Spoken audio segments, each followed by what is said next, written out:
Welcome to South of King's Landing, the Explosion of House of the Dragon after show, where we're discussing and break down each and every episode of House of the Dragon Season 1.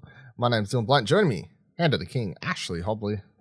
Hey Dylan, excited to be here, and what an exciting season of childbirth. How great is it? Yeah, that's so the first Couldn't first finish the season without another childbirth scene, am I right? I almost feel like this episode was nearly worse than the first one, but I'll get to that in a second. This week's episode is titled "The Black Queen." Of course, it is the season finale of season 1, directed by Greg Yaitanes, written by Ryan J. Condal. Synopsis was: while mourning a tragic loss, Rhaenyra tries to hold the realm together, and Daemon prepares for war. So I don't know. Do you want to jump straight to the birthing, or what are your overall thoughts? Yeah, it was a really good episode. I watched the inside the episode kind of afterwards, and they kind of talk about this being like a sister episode to last week, and it definitely is, because obviously this episode is definitely focused on the I guess we're calling them the blacks, the black side, whereas last week it was purely focused on the greens.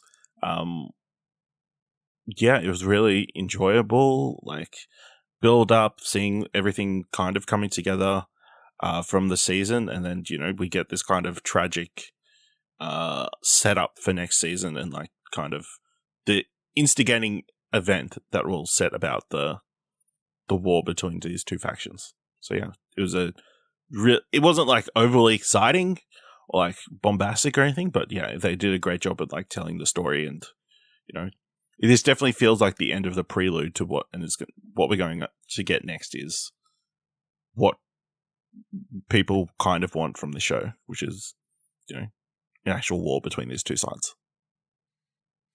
Yeah, I mean, by the time some the show, people would want, yes, okay. By the time the episode ends, it almost just feels like text pops up on the screen, and it's like a Dance of Dragons begins now, or yeah. Sort of, that's sort of how I felt, at least. I thought it was a very, very strong episode, especially performance-wise. Emma Darcy, phenomenal. I don't think you can doubt her as Rhaenyra now. We all love Millie Alcock, but, after this episode, she's Rhaenyra. Yeah, it's just super, super, super, strong performance.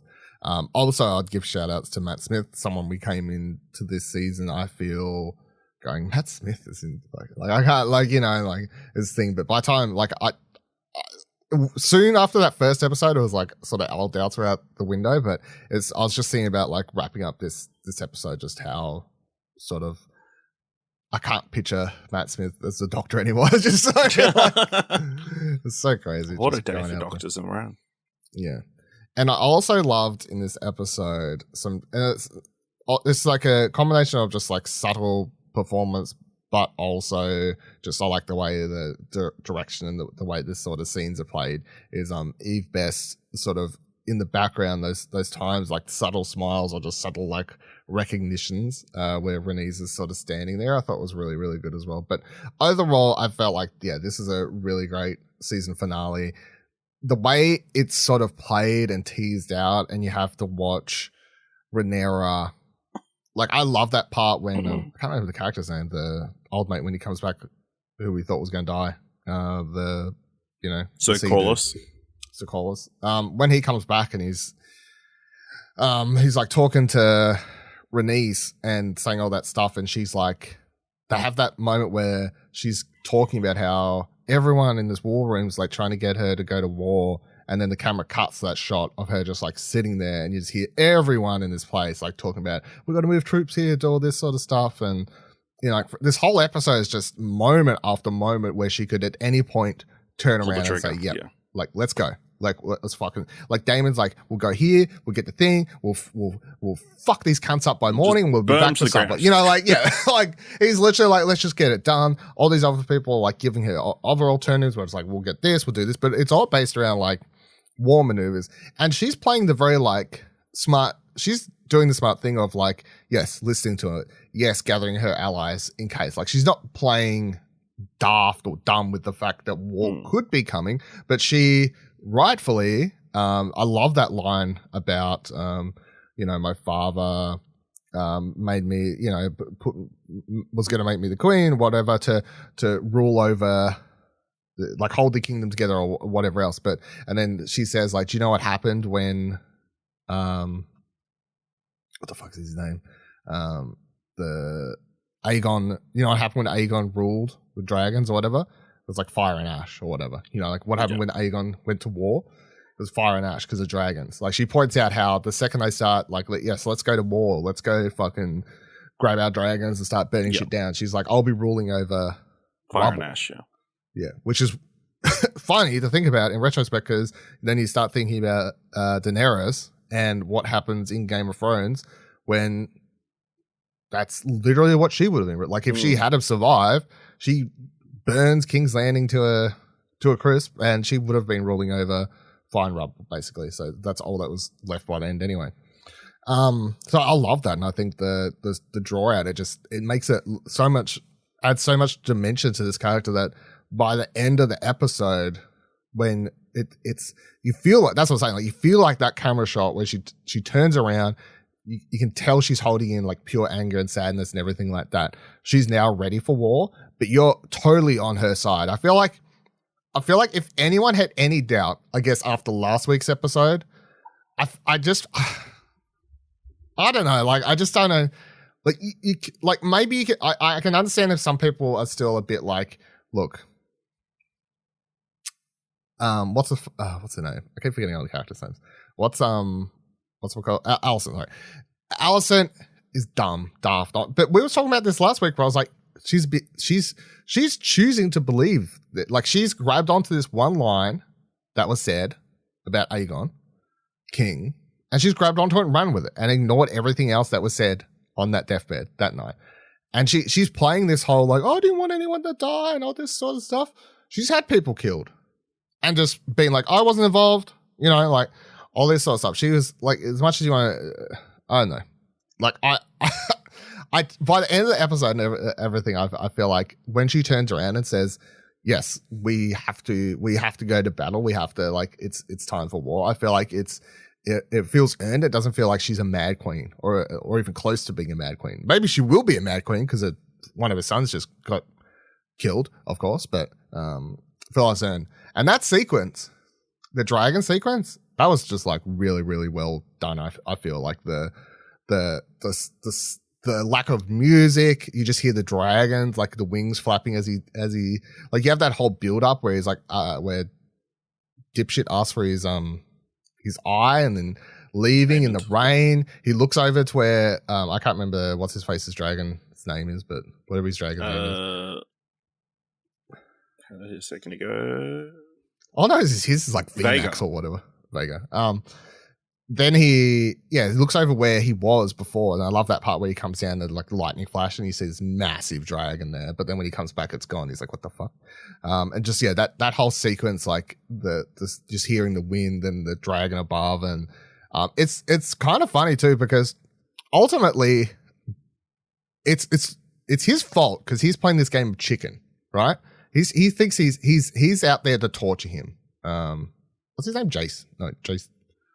What's the kid? Is that the one? Yeah, what's the kid's name? Luke, sorry. Yeah, sorry. He's dead. I can't remember his name. Rip. He's out there to torture Luke, right? He's not going to really get an eye. No, he wants to bully him and shit. Yeah. He's trying to bully him. But it goes totally out of hand, because what happens is he bullies and scares both of them, including the dragon, to the point that Luke loses control of his dragon for a hot second, and you hear that whole line of like him speaking Valerian, saying like, listen to me, I'm your master, all this stuff, because he didn't tell him to fire the fireball at him.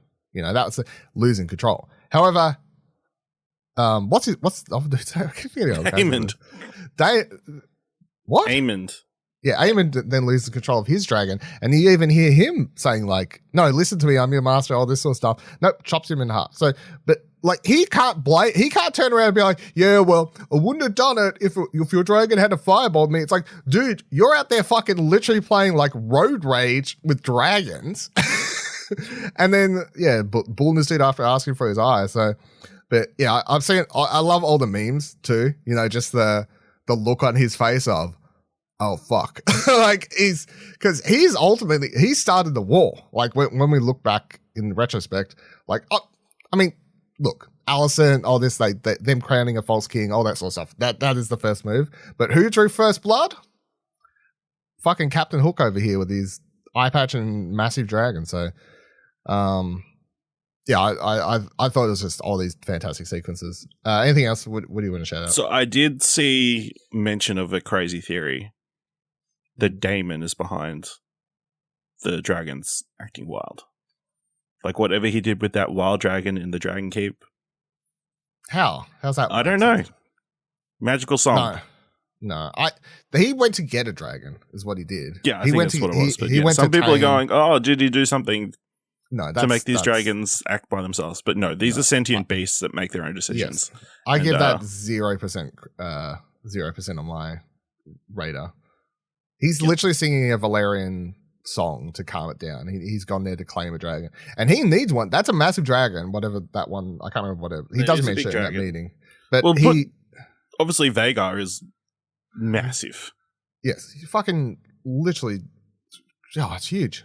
It's huge. It's just ridiculous. So yeah, they need some more big dragons because they say they've got the dragons. Yes, they have the numbers. Still, even after losing one, they've still got the numbers, but. They need some big fucking dragons. Some dragons, yeah. And that was a big dragon. So I assume he claimed that dragon is what he was doing. Yeah. Yeah. I'd also say, this is the alternate take of how to train a dragon would have happened. If Toothless had been a little bit slower, then this is how it would have ended. It's true. So you want to loop back to sort of start, obviously to the rest of the episode, the birthing sequence and stuff like that, which is towards the start. That's as far as I took it, and you tell me if you took it a different way, but she was feeling totally fine. She comes in, has this very like motherly conversation, and then that news drops, and then straight away she starts having like the contractions and whatever else. So I think the implication is like her heart stopped and that kind of killed the baby. Yeah, well, I was just gonna say like the stress and everything like that, just the undue stress of and now like both hearing that she just lost her father, but also her family's lineage or what, like everything was lost in a moment. She's like, I lost my dad, I've lost my family, I've lost my line to the crown, and like hearing it all, like straight away she just starts like pain and everything like that. So but yeah, that was she's kind of experienced every possible loss that she could, Yeah. Her best friend or ex-best friend. Yeah. Officially mother, lost. Father. Yeah. Her husband, quotation marks. Yeah. They're all gone. And yeah, that was No, and then at the end of the episode when she finds out Luke has gotten killed, then it's kind of like this is the final thing that kind of completely breaks her, but this is kind of this moment here, like, sets her on another level of breaking. You know what I mean? Yeah. And that, the drawn out birth sequence was, I would say almost worse than they're on different levels. Not to say one's like the first episode or this one was easy to watch, but I feel like this one, just seeing the baby or seeing the stillborn baby, stillborn baby, like this is the one that I was like, maybe they should have put it like a content warning at the start of this. But they added one to the first episode after the fact. So, and this one didn't have one at the start when I watched it. So I'm like, are you just doing the same thing? Hey, like, I don't want to spoil this. I guess would be the only thing. But yeah, that's the only thing I can think of. Yeah. Yeah, straight away I was like, damn, if I tweeted out saying there needs to be a warning for the first episode, I better follow up and make sure I tweet out one for this. Because it's just a consistent, and they show that baby like several times. They're not like, they don't go one shot and they're like, here it is. They're like, here, nope, she's cuddling it now. Now they're burying it. Now they're burning it. They're like, there's all this fucking, the what's it called wrapped around the snake and people called and all this sort of stuff. I'm like, oh, Jesus, it was a lot. So, obviously it's not supposed to be easy to watch. It's supposed to make you feel terrible, which so they 100% succeed in everything they want you to feel. It's just, and again, very just a strong performance by Emma in Darcy, this sequence. But on the ground. Like, you've got the handmaidens or whatever they are called, you know, screaming like, "Let us help you," and she's telling them to fuck off, and she just wants to do it all herself. And yeah. Meanwhile, Daemon's out there just like not giving two shits, planning his war, and yeah, it's kind of messed up because it seems it's one of his kids. Like, maybe he's kind of traumatized from Lana, like being in that position. Yeah, and we did discuss how like he seemed somewhat conflicted about that, and and I think the thing I heard afterwards is like it's kind of sad. This was meant to be her first daughter, so very sad. But Daemon in this episode as well, like, how do you feel about him, especially in that sequence? Like, obviously he's like, he has these moments where he like gives her the crown when old mate shows up and you know, says my queen, and like there's moments where he's like seems nice, and then there's other times when, you know, he walks in and starts choking out Rhaenyra. So like he's not a nice guy, really. No, I think also, as it was pointed out, like in that moment, he finds out that Viserys never really considered him his heir, his true heir. He never shared. That's what she laughs about. She's like, he never told you. And like starts laughing. Yeah. About Song of Ice and Fire. You know, he was never considered the heir to the throne. Which kind of... And she says it like... She says it in such a casual way, like he would know. Like... Yeah, she just assumes, yeah. She just assumes. She's like, you know, a Song of Ice and Fire. And he's like, what the fuck are you talking about? Yeah. So, interesting.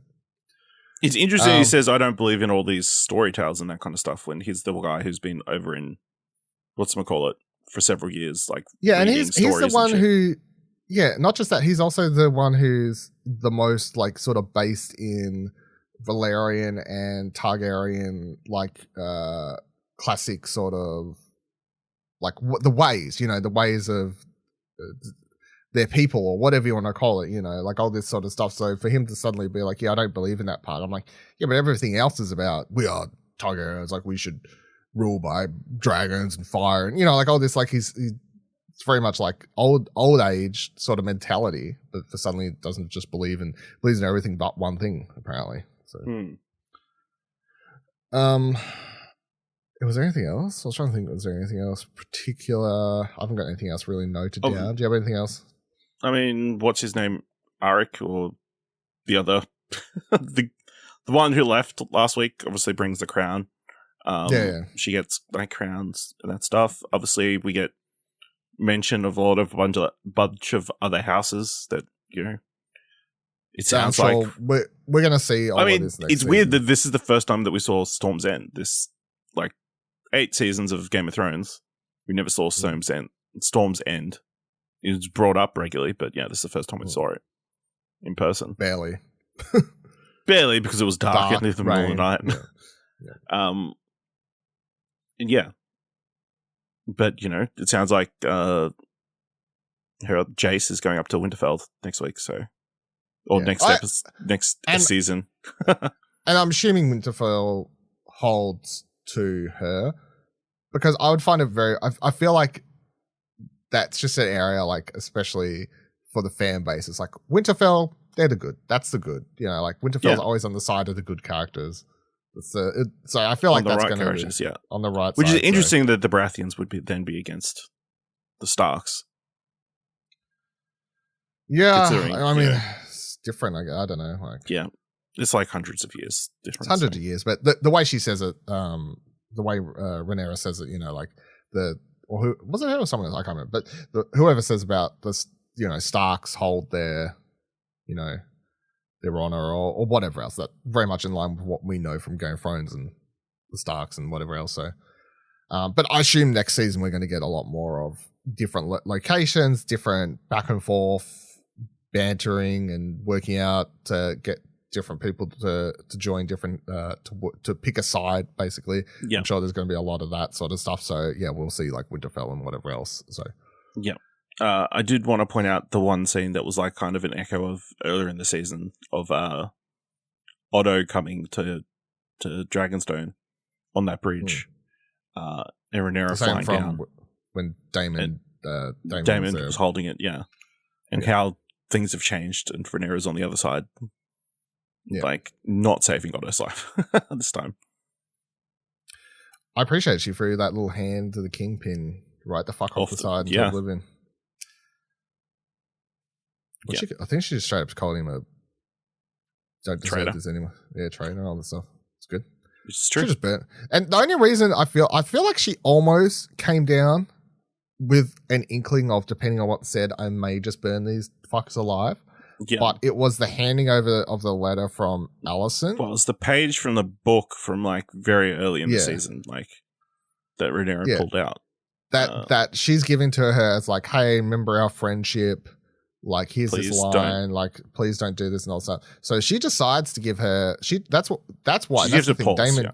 Yeah, Daemon doesn't understand, but she's like, maybe there's still a way for us to work this out. Possibly. And of course, she's hoping that she can get Alicent to agree to her side. I think also it's like, again, she doesn't really want to start the war. She doesn't want to be the one responsible for starting. No. And she doesn't want to kill people. She doesn't want to. And again, that's what I was saying when there was the whole thing about her Rhaenys last episode. late husband. It would have been very weird. Like, it just wouldn't have fitted the character that we'd known for her to suddenly be like, yeah, kill him. You know what I mean? Like, even now she's like struggling to really pull the trigger. She has to do so much deep thought and stuff to be able to even go to war. So and that's something they apparently changed from the book, where in the book it was they just say he did die, and they apply it was like maybe Daemon, or they did it together or whatever else. But this, and considering the book's like more of like, it's not fully expanded or whatever, you know, it doesn't give as much room for character growth and stuff. Like, having that happen in this, I would have been like, that doesn't make sense. Like, doesn't fit Rhaenyra as a character. So I'm glad they changed that. So next season's like 2 years away, basically. Probably something like that. So you gotta ways to wait, but that's fine. I feel like it's the biggest success story. I feel like HBO is going to be very, very happy with this show. Like, I feel like you would say you're very happy with this first season of House of Dragon.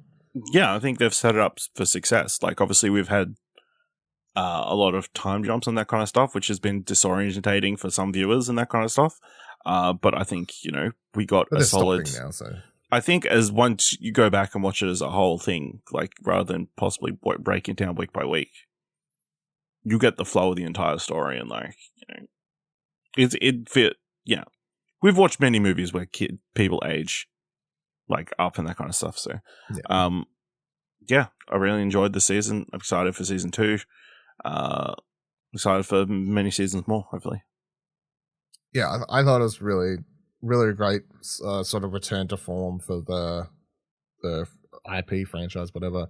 I just wish there was one more episode, which, I mean, is, you know, just tell us what happens next. That's why it's a good season finale. That's what they want you feeling. So, really, really great. All their numbers have been really high. I've seen the season finale numbers were really, really high for HBO. I can't remember them off the top of my head, but they're really high. So the show's been, and the fact that the numbers kept going up after the premiere just showed how well loved, I guess, this is as a franchise still, and that if you do it well, that people will continue returning to it. So it also sort of annoying because it just shows that I don't want to like start another Game of Thrones season 8 hate train, but it just kind of shows that those two weren't the only people who could run that show, and there was no need to like rush to the finale. They could have, like, if they wanted to leave and do something else, that's totally fine.